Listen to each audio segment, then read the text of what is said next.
La mayoría de las almas todavía no alcanzadas por el Evangelio se encuentran en una región del mundo desde el norte de África hasta Asia. El misionero cristiano Louis Bush se refirió a este listón del mundo como la ventana 1040 por primera vez en 1990. Él le puso este nombre por lo cual esta región se encuentra entre 10 grados y 40 grados latitud al norte del Ecuador. De los 55 países menos evangelizados del mundo, el 97% de su población vive dentro de la ventana 1040. Se ha estimado que solo 1.25% de las ofrendas misioneras se han designado para la obra misionera dentro de la ventana 1040. La evangelización abierta es difícil y en algunos lugares humanamente imposible debido a las restricciones gubernamentales. Más de 2/3 partes de la población del mundo, o sea, 3.2 mil millones de personas, viven dentro de la ventana 1040. Los centros de operaciones del Islam, el hinduismo y el budismo se ubican dentro de la ventana 1040. Aquí se representan 59 países, el más poblado siendo el país de China, con más de 1.3 mil millones de habitantes, cuya religión predominante es el budismo, en la cual se espera que el hombre imperfecto llegue a la perfección. Las condiciones de pobreza y falta de alimentación son más evidentes en los países norteafricanos y en la India. En la India, aunque se estima que hay suficiente ganado para alimentar a la población entera por más de 5 años, hay hambre, debido a que su religión, el hindú, no permite que la gente mate a las vacas, pues creen que son sagradas. Aparte de esta creencia, adoran a más de 3,000 dioses falsos que incluyen a las ratas y otros animales que llevan enfermedades mortales para los hombres. En África, vemos cómo el hambre y el SIDA han tomado al continente entero. De manera que usted trazaría una línea por la parte ligeramente al norte de Europa y se va en línea horizontal hasta el lejano oeste. Luego hace una línea en escuadra 90 grados y baja hasta lo que es el Océano Índico y cubre Indonesia, Borneo, Sumatra, el sur de la India, todo eso, y luego tira otra línea que cruce más o menos por la parte septentrional de África y cierra el círculo otra vez cerca de España. En ese área hay 3.500 millones de personas. Se llama así porque el cristianismo allí es apenas del 1%. Nosotros, el Movimiento Misionero Mundial, estamos dentro de esa ventana con pequeños grupos representativos. El más fuerte está en Italia, donde tenemos ya 22 iglesias, alabado el nombre del Señor. Y así Italia en este momento en Europa, aunque está dentro de esa ventana, tiene la mayor representación nuestra en el viejo continente. Luego sigue en España tenemos también más de 20 iglesias. Luego está Francia, también tenemos buenas iglesias allí, algunas. En Alemania tenemos solamente 2 grupos, en Holanda hay unas iglesias representativas bonitas y estamos allí. Luego en Israel también tenemos ya una pequeña iglesia, amén. Y en este momento ya están regresando nuestros hermanos oficiales, nuestro presidente el reverendo Gustavo y la hermana Carmen, su esposa, con el reverendo Samuel Mejía y su esposa, quienes estaban dentro de la ventana 1040. Ellos fueron hasta Malasia, donde ya tenemos iglesia. Hermanos, tenemos un avance terrible del Islam. Les quiero decir, preocupémonos. Para que una cultura se mantenga por más de 25 años se requiere una tasa de fertilidad o de natalidad superior al 2.11 hijos por familia. Escuchen esto: 2 parejas tienen cada uno un hijo. Él un hijo, ellos allá un hijo y aquí una hija. Entonces 4 procrean 2. Si esos 2 se casan y tienen apenas un hijo, entonces a la tercera generación esos 4 apenas lo representará 1. Y a la cuarta generación desaparecerá esas personas y con ellos su cultura.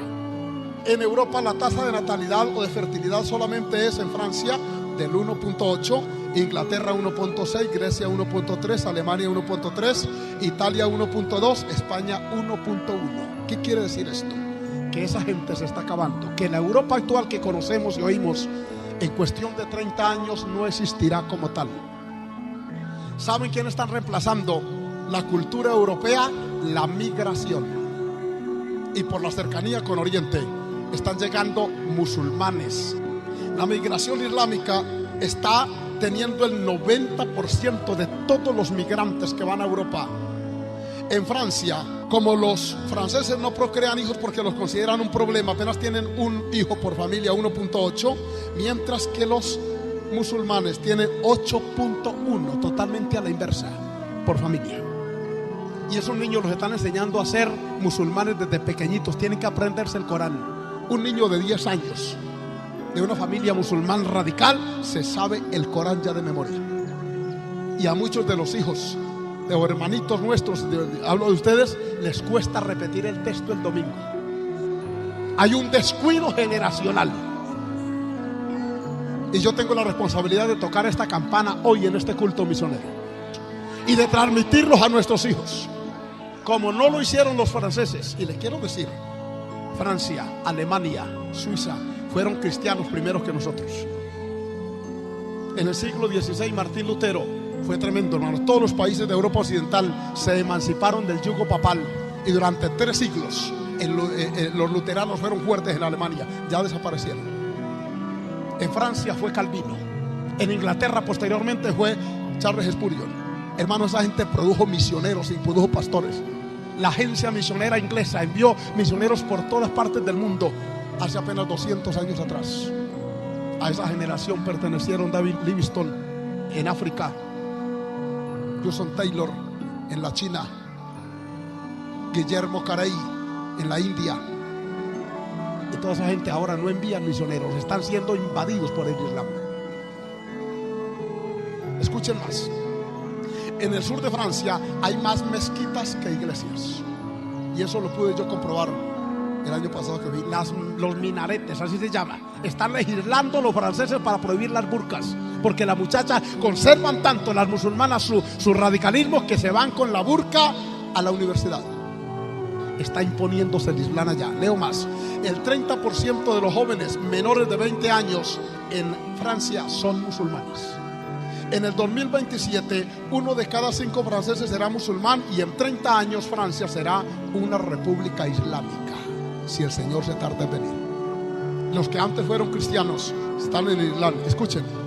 En los últimos 30 años la población musulmana ha crecido en Inglaterra de 82.000 a 2,5 millones.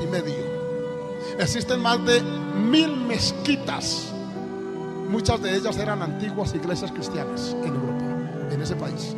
En Holanda, el 50% de los recién nacidos son musulmanes. Los holandeses no procrean, entonces los musulmanes llegan y van invadiendo con su niñez el mundo holandés. La mitad de la población holandesa será musulmana en breve tiempo. En Rusia hay más de 23 millones de musulmanes, lo que es 1 de cada 5 rusos en este momento ya son musulmanes. En Bélgica el 25% de la población es musulmana, y también el 50% de los recién nacidos. Alemania para el 2050 será un estado islámico. Actualmente existen 52 millones de musulmanes en Europa, y en 20 años se duplicará esta cifra. O sea, habrá 100 millones de musulmanes en todo ese país. Muammar Gaddafi, ese líder libio, dijo: vamos a conquistar a Europa sin espada, sin lanza, sin guerreros. Lo estamos conquistando. En Canadá la tasa de fertilidad es apenas de 1.6, y la población entre 2001 y 2006 aumentó en 2.6 millones. Pero son musulmanes. Y por último, en Estados Unidos la tasa de fertilidad es de 1.6. Contando la migración hispana, la tasa aumenta al 2.11. En 1970, en Estados Unidos solamente existían 100,000 musulmanes. Actualmente existen más de 9 millones de ellos en Estados Unidos. Mediante el periodismo, la política, la educación y otros medios, los islámicos pretenden evangelizar a América Latina. Se vinieron ahora para acá. Es un secreto a voces, pero en Venezuela están llegando islámicos así. Es el único país de aquí de Sudamérica que tiene vuelo directo entre Teherán y Caracas. Yo lo vi el año pasado, vi el avión allá en Maiquetía, en Caracas. Y todo están trayendo tecnología, pero también importando el Islam para acá. Dentro de 30 años, si el Señor se tardare, serán más de 50 millones de musulmanes viviendo en América. Entre los próximos 5 a 7 años, el Islam será una religión dominante aquí en América Latina. Ya son más los musulmanes que los católicos. Por siglos el catolicismo tuvo la hegemonía numérica. Se ufanaban de tener más de 800 millones de adeptos. Hoy los musulmanes son más de 1.000 millones sobre la faz de la tierra. 1 de cada 6 habitantes del planeta ya es musulmán. Y nosotros, leyendo estadísticas, hablando de la ventana 1040, ¿a cuántos comparte su fe? Cada semana, cada mes. ¿Cuántos amigos de su universidad, de su colegio, de su trabajo invita a usted a la congregación para que escuchen a su pastor predicando la palabra? Escuchen Conciencia Misionera del reverendo Luis M. Ortiz, un hombre que amó la causa y que nos inculcó esto que hoy disfrutamos. El mandato que nos obliga es la gran comisión. La voz que nos llama es el clamor de las almas. La verdad que nos impele es que la mies es mucha. La visión que nos ilumina son los campos blancos. La pasión que nos conmueve es la condición de las almas perdidas. El propósito que nos mueve es ganar almas para Cristo. El motivo que nos inspira es la gloria de Dios. La fuerza que nos impulsa es el Espíritu Santo. La meta que nos atrae es la evangelización del mundo. La causa que nos cautiva es la obra misionera. La urgencia que nos moviliza es la brevedad del tiempo. La realidad que nos alienta es el abundante fruto.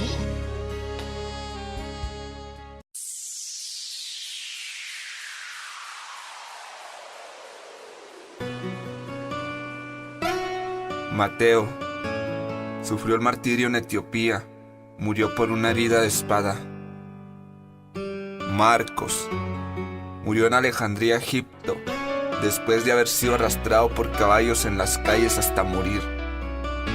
Lucas fue ahorcado en Grecia como consecuencia de su tremenda predicación a los perdidos. Juan enfrentó el martirio cuando fue puesto en un enorme cazo con aceite hirviendo durante la ola de persecución en Roma. Sin embargo, fue librado milagrosamente de la muerte. Juan fue condenado a vivir en una isla de minas, en la isla prisión de Patmos. Él escribió la revelación de Jesucristo, el libro profético de Apocalipsis, en esta isla de Patmos. El apóstol Juan fue liberado y regresó más tarde para servir como obispo de Edesa, en la actual Turquía. Murió viejo y lleno del amor por Jesús. Es el único apóstol que murió de muerte natural y en paz, aunque con las secuelas de su martirio en aceite hirviendo. Pedro, él fue crucificado de cabeza. Según la tradición de la iglesia, esto sucedió porque él les dijo a sus torturadores que se sentía indigno de morir de la misma manera que Jesucristo había muerto. Santiago, el líder de la iglesia en Jerusalén, fue arrojado de más de 100 metros de alto desde el pináculo sureste del templo, cuando se negó a renegar de su fe en Cristo. Cuando descubrieron que sobrevivió a la caída, sus enemigos lo golpearon hasta matarlo. Este fue el mismo pináculo donde Satanás había llevado a Jesús durante la tentación. Santiago el Grande, hijo de Zebedeo, era de oficio pescador cuando Jesús lo llamó a una vida de ministerio y predicación. Por ser un cristiano de influencia en la iglesia primitiva, Santiago fue decapitado en Jerusalén. El oficial romano que vigilaba a Santiago miraba asombrado cómo Santiago defendió su fe en Jesús durante su juicio. Más tarde, este oficial caminaba junto a Santiago al lugar de la ejecución. Impactado por la convicción de Santiago, Este soldado romano declaró su nueva fe en Cristo ante el juez y se arrodilló junto a Santiago para aceptar la decapitación como castigo por ahora ser cristiano. Bartolomé, también conocido como Natanael, fue misionero en Asia. Fue pregonero de nuestro Señor Jesucristo en la actual Turquía. Bartolomé fue martirizado por su predicación en Armenia, donde fue desollado a muerte por un látigo. Andrés, él fue crucificado en una cruz en forma de X, en Patras, Grecia, después de haber sido azotado severamente por 7 soldados que ataron su cuerpo a la cruz con cuerdas para prolongar su agonía. Sus seguidores informaron que cuando fue llevado a la cruz, Andrés las saludó con estas palabras: durante mucho tiempo he deseado y esperado esta hora feliz. La cruz nos evoca inequívocamente el cuerpo de Cristo colgado en ella. Andrés continuó predicando a sus verdugos por 2 días hasta que expiró. Tomás fue atravesado por una lanza en la India durante uno de sus viajes misioneros para establecer la iglesia de Cristo en esa región. Judas fue muerto a flechazos cuando se negó a renegar de su fe en Cristo. Matías, el apóstol elegido para sustituir al traidor Judas Iscariote, fue apedreado y luego decapitado. Pablo fue torturado y luego decapitado por el malvado emperador Nerón en Roma en el año 67. Pablo estuvo en prisión por mucho tiempo, lo que le permitió escribir sus epístolas o cartas a muchas de las iglesias que se habían formado en todo el Imperio Romano. Estas cartas nos enseñan mucho de los fundamentos de la doctrina cristiana y forman una gran parte del Nuevo Testamento. La muerte de Jesús. A la edad de 33 años, Jesús fue condenado a muerte. En aquella época la crucifixión era la peor muerte. Solo los más grandes criminales fueron condenados a ser crucificados. Sin embargo, fue aún más terrible para Jesús. A diferencia de los otros criminales condenados a muerte por crucifixión, pues Jesús fue clavado sobre la cruz atravesando sus manos y sus pies. Cada clavo era de 6 a 8 pulgadas de largo. Lo clavaron en las muñecas, no en sus palmas como comúnmente es representado.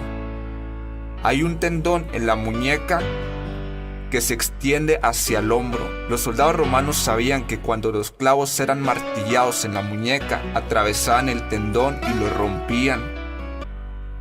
Imagina la lucha, el dolor, el sufrimiento y el coraje para soportar esto. Jesús soportó esta tortura por más de 3 horas. Sí, más de 3 horas. ¿Te puedes imaginar este tipo de sufrimiento? Unos minutos antes de morir, Jesús dejó de sangrar. Sencillamente solo le salía agua por sus heridas. Podemos visualizar sus heridas en sus manos, sus pies, su cabeza e incluso su costado atravesado por una lanza. Pero de verdad comprendemos que todas estas heridas fueron hechas en el mismo cuerpo vivo de Jesús. Un pesado martillo golpeó los burdos y tascos clavos, atravesando sus muñecas y atravesando los arcos de sus pies. Posteriormente, un guardia romano perforó su costado con una lanza. Pero antes de sufrir los clavos y la lanza, Jesús había sido azotado y golpeado. La flagelación fue tan severa que le arrancó pedazos de carne de su cuerpo. Lo golpearon tan brutalmente que su rostro estaba desfigurado y su barba había sido arrancada de su rostro. La corona de espinas penetraba profundamente. La mayoría de los hombres no habrían sobrevivido a esta tortura. Él ya no tenía más sangre para derramar, solo agua derramada por sus heridas. Jesús tuvo que soportar esta terrible experiencia para abrirnos las puertas del cielo y las puertas de la vida eterna, para que podamos ser de forma gratuita la familia de Dios.